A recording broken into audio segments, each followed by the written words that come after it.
This is not good for the Rams' chances of getting the 1 seed in the NFC. We got 5 Rams Pro Bowl snubs.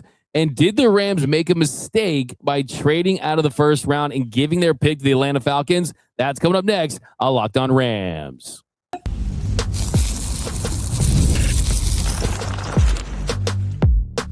You are Locked On Rams, your daily Los Angeles Rams podcast.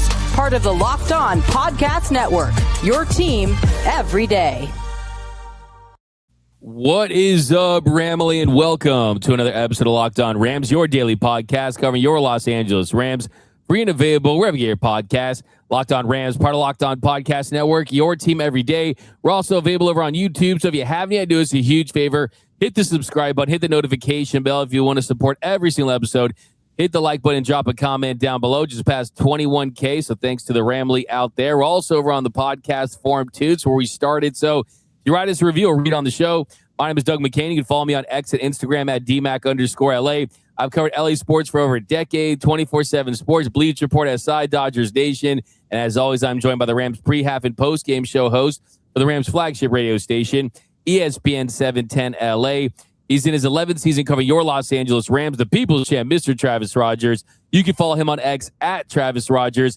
And on today's episode, after the 49ers win yesterday, what is the Rams' path to the 1 seed? What has to happen for them to get that first round bye and home field advance throughout the playoffs? Also, we've got some Pro Bowl snubs and uptown Devonte Adams. And did the Rams trade away the defensive rookie of the year? But first, today's episode of Locked On Rams is brought to you by FanDuel. If you want to be right in the middle of the action this season, visit FanDuel.com and place your NFL live bets all season long. All right, Travis. So the Rams' path to the 1 seed got harder yesterday with the San Francisco 49ers going to Indy, beating the 48-49, going on 80-year-old Phillip Rivers in that game. And now the Rams' chances that we're at 20% of finishing with that bye, getting the 1 seed, have dropped down to 13%. We'll get into the specifics of what has to happen, but you wanted the Colts to get that home win. It just did not happen. Yeah, and unfortunately, the Niners looked terrific, right? Yeah. They looked really, really good. Phillip Rivers out there doing what he does it's pretty remarkable. And by far, my favorite part of last night's game was the amount of what he was talking to everybody at every time. The dude just never, ever stops running his mouth, which for a middle-aged man is pretty funny. But yeah, the Colts couldn't help us out. And quite frankly, I guess it's mildly surprising, but maybe not shocking that the 49ers looked fantastic last night. They were really legitimately sharp at the best time of the year for them. So like you mentioned, that path to the top of the NFC, that path to the top of the division gets much more complicated. Yeah, it absolutely does. And now it's a 4-horse race for that top seed because of the recent success of the 49ers and really kind of the sneaky, quiet success they've had for the latter half of the season. You got the Rams, the Seahawks, the Bears, and the 49ers. The Rams' chances of getting that top seed, like I said, down to 12%. So there is some hope, and it's pretty simple. What has to happen, of course, first and foremost, the Rams have to take care of their own business. You have to win out. You have to beat the Falcons in Atlanta, and then finish it off by beating the Cardinals at home at SoFi.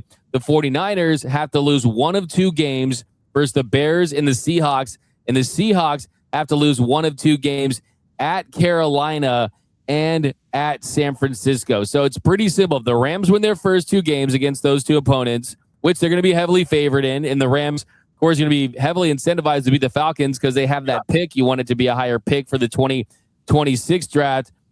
And then the Seahawks and 49ers each lose 1 game. The Rams can win the NFC West. So perfect world is the 49ers lose to the Bears and the Seahawks lose to the Panthers. That would put the Rams back into control heading into Week 18. But the bad news is that it's going down to this week, and we could know our fate by this weekend. If both the 49ers and the Seahawks win, the Rams will be eliminated from the NFC West, and that will set up a winner-take-all game between the 49ers and the Seahawks, and the Rams will get that 5 or 6 seed no matter what happens. Yeah, it's unfortunate that it turned as quickly as it did, but it's not a surprise, right? That this has been the way that it's been trending for weeks now, where everybody was kind of bunching together along the way. And like we said it at the time, that loss to Carolina was one of those, this could be a problem. This could be the difference between you being at the top or not. And I guess the good news is, can the Rams go on the road and win a bunch of playoff games, in the snow and other places potentially? Yeah, they can. Is it far more difficult?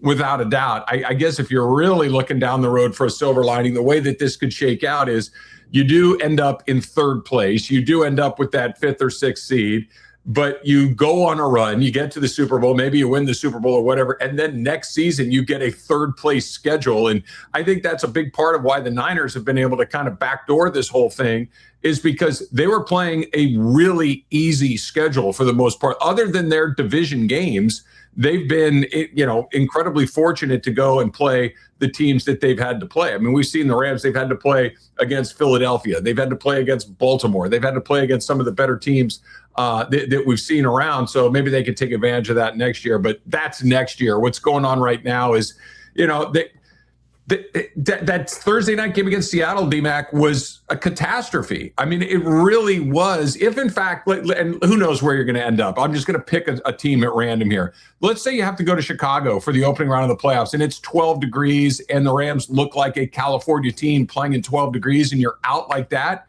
That's what happened because you couldn't hold on to a 16-point lead halfway through the fourth quarter. That's on them. Nobody did it to them. Nothing happened. That is on them if it goes that way. It turns quick, man. It went from they're the best team in football and they're not going to have to leave their own building to their defense looks flawed. Their special teams obviously is flawed. And now you got to go play on the road potentially. Yeah, I know a lot of fans would have turned the page on that Seattle loss. Hard. And the truth is we're going to be talking about that game probably until the end of time, because one, it was a great game. It was a highly competitive game with a lot of wild stuff.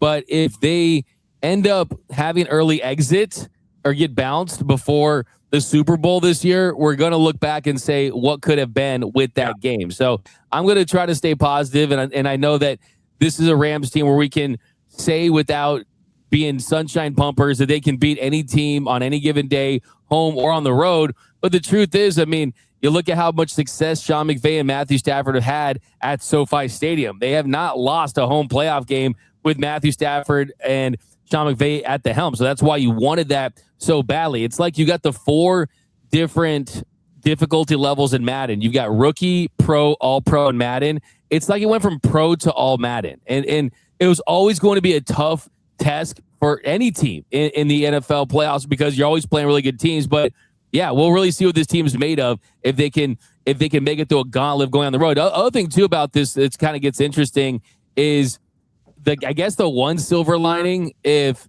their fate is decided this week, is you can rest your starters in week 18 and almost feel like kind of getting that bye in a sense if you had to still win out. I don't like what that means from a momentum standpoint. And for me, I would much rather play the Panthers or the Bucks than have to play the Eagles or the Bears potentially on the road. I think this whole idea of, because we saw what happened last year, right? And I think this whole idea of okay, we're in, so we're in the dance and all teams are good. I don't buy that at all whatsoever. I think you have to set yourself up to try to make up for things, to try to play the Panthers or the Bucks.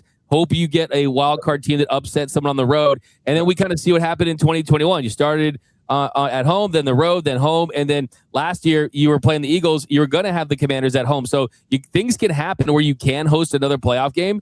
But I'm playing for the 5th seed no matter what. Well, no, without a doubt, that 5th spot is the spot to be in if you're not going to host a playoff game or because you're a division winner. Tampa is not a good football team, right? They're just not. And Carolina, we saw them a few weeks ago, Doug. I'd play them again and feel pretty darn good about it. That's not a scary matchup. And literally every other playoff team that you could end up playing against is terrifying, right? San Francisco might be playing the best football. Seattle might be playing the best football. Philadelphia, cold weather, experienced, and a team that I don't know about you, but when I watch the Eagles play, I just keep waiting for the pieces to click in. And it's like, oh, there it is. That's the team that won the Super Bowl a year ago. I think we all know that that's possible. Chicago's maybe one of those kind of sort of in the middle teams because I know they've got an incredible record. I know that they still have a chance at the number 1 seed in their own right, but they seem going into Chicago, other than the elements, doesn't really freak me out all that much. I'd be comfortable going up against a rookie head coach, not a rookie quarterback, but an inexperienced quarterback as far as playoff time goes. I would feel pretty good about a Chicago game, at least in the first round. But beyond that, when the weather gets colder and colder, it's just, and especially if they get a playoff win under their belt and you're catching them down the road, that feels very good. Tampa, Carolina, great. Let's go. Everything else is like, it's just not where you want to be. Yeah, the Bears feel like they have the magic. I mean, this is the most excited that fan base has been in 20 plus years. Got to give Caleb Williams, your boy, apparently based on your sweatshirt, got to give him his props for that throw he made. Oh, there you go. That's what I'm talking about. They got the lockdown swag. That's clean. I got to give him his credit, and Ben Johnson, and they have momentum. They're kind of peaking at the right time. I still would feel good about the Rams going in there. But yeah, the Buccaneers on the road, I would definitely sign up for that matchup. Unless, let me check the roster to make sure the Rams don't have Cam Akers on the roster. Yeah, no Cam Akers. So yeah, I feel good about that. Last thing I ever want to see is Cam Akers go against the Bucs in the playoffs again. But yeah, I'd feel good about that. But that brings us to the 10-minute mark. So let's get to the Pro Bowl snubs in our next segment. The Rams deserve more Pro Bowls. We also got an update on Davante Adams. That's coming up next on Locked On Rams. NFL Sundays move fast. One big play, and suddenly everything feels different, a lot different. It can happen quickly, right? That's what makes live betting with FanDuel so remarkably exciting. You're not just watching the game, you're reacting to it in real time, because with FanDuel, you can place bets as the action unfolds. We're talking every drive, every momentum swing, every highlight moment. And live betting, it's at its best when the game starts to shift. A receiver gets hot, a defense tightens up, or the momentum flips after a turnover. In FanDuel, that's when you can jump right in. Live spreads, money lines, they adjust instantly. Player props update as guys start to heat up. You can bet next touchdown score, drive results, totals, and more. So it's keeping you locked into every snap, every drive, and every single possibility. And the season, we are getting short. We're talking playoffs right now, right? So if you want to be right in the middle of all of this, FanDuel.com, and place your NFL live bets all season long. FanDuel, the game moves fast, and so can you.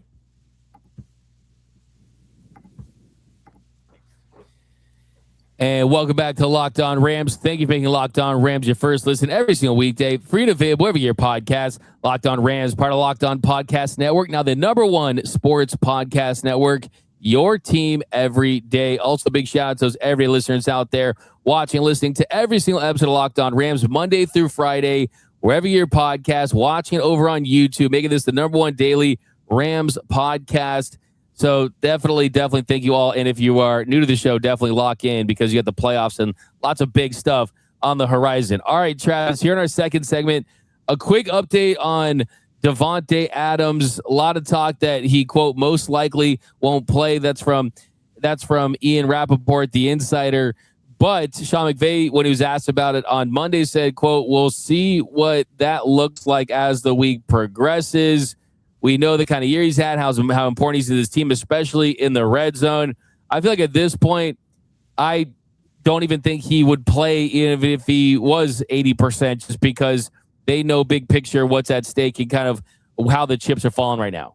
Look, this is one of these things that you have to take at, the most likely outcome and prepare for. Can a bunch of weird stuff happen? Of course it can, but the Rams are very likely to go on the road.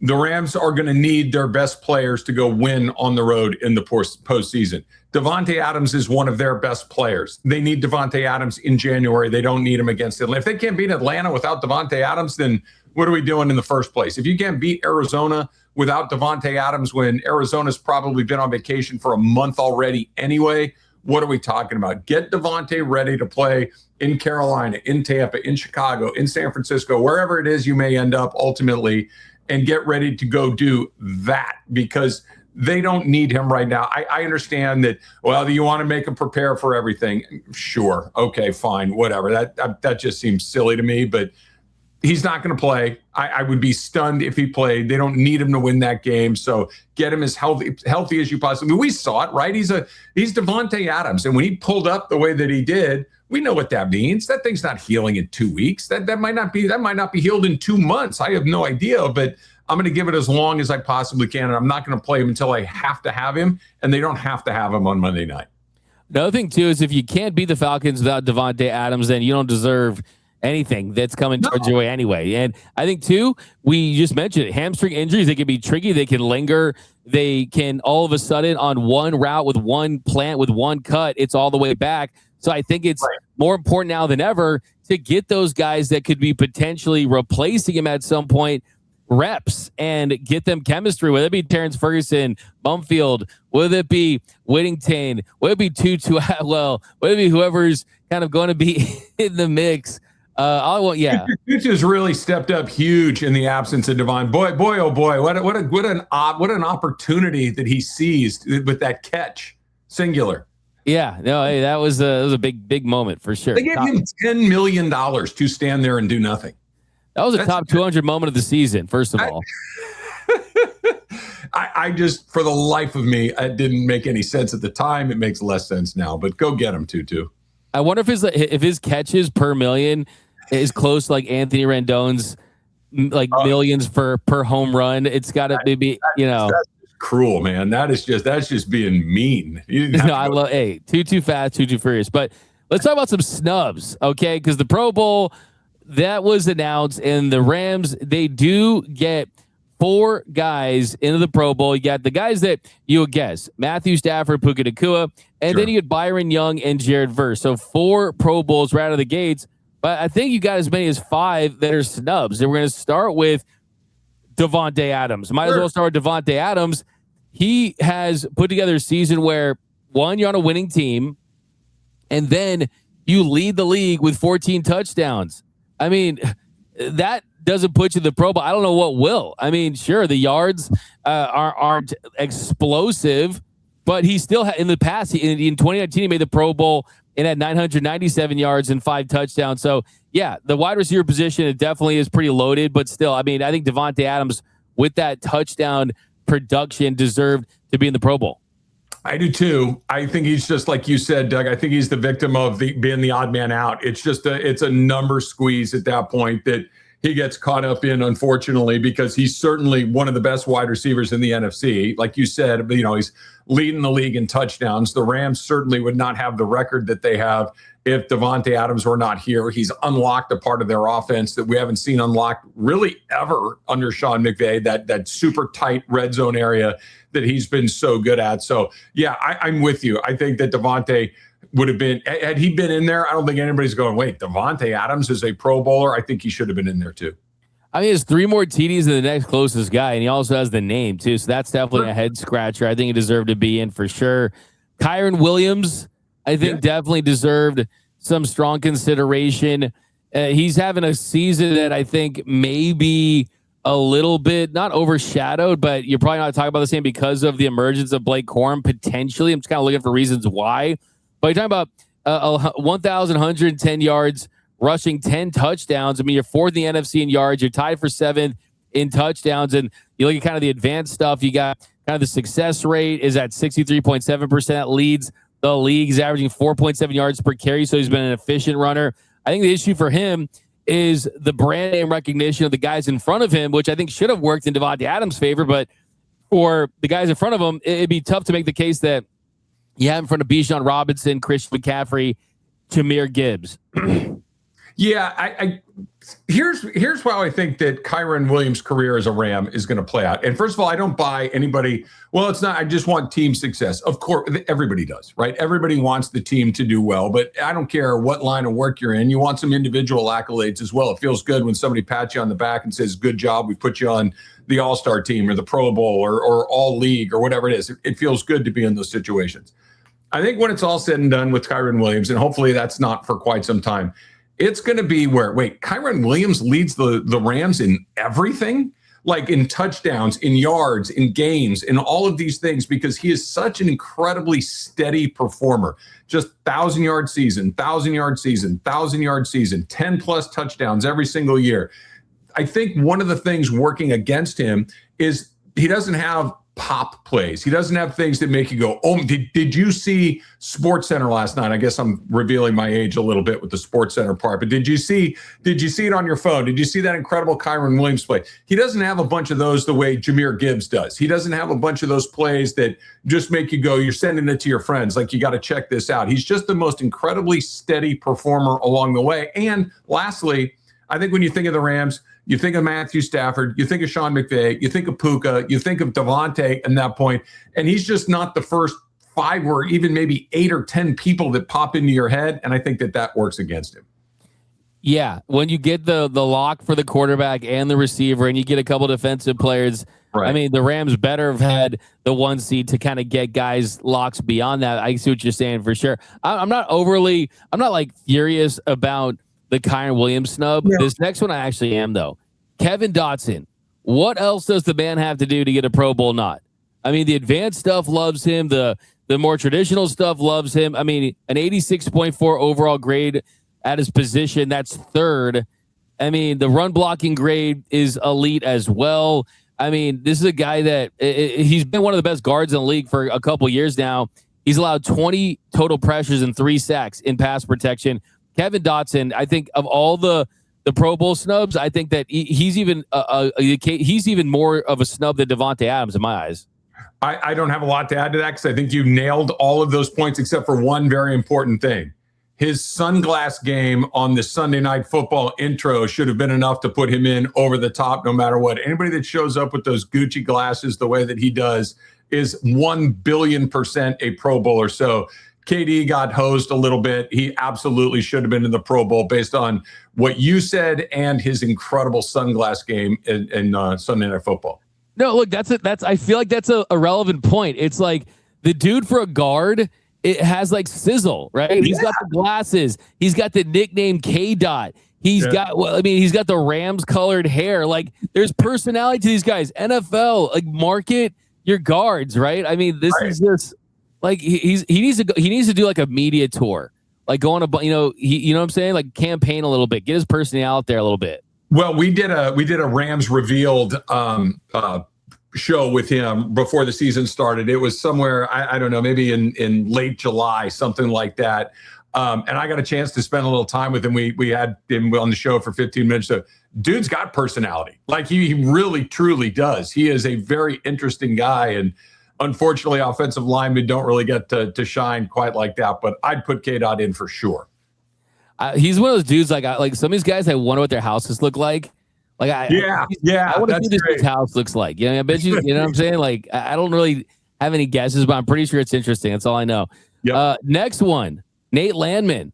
So Nate Landman, he had the most fan votes of any inside linebacker in the NFL at one point this season. The votes started to fade a little bit as the year went on. But when you look at the year he had, I mean, four forced fumbles. That was second in the NFL and the most for any pass rusher. He also was 13th in total tackles. He had 2.5 sacks, an interception, 7 tackles. One of 5 players with at least 100 tackles, 1 interception, 2 sacks, and 7 tackles for a loss.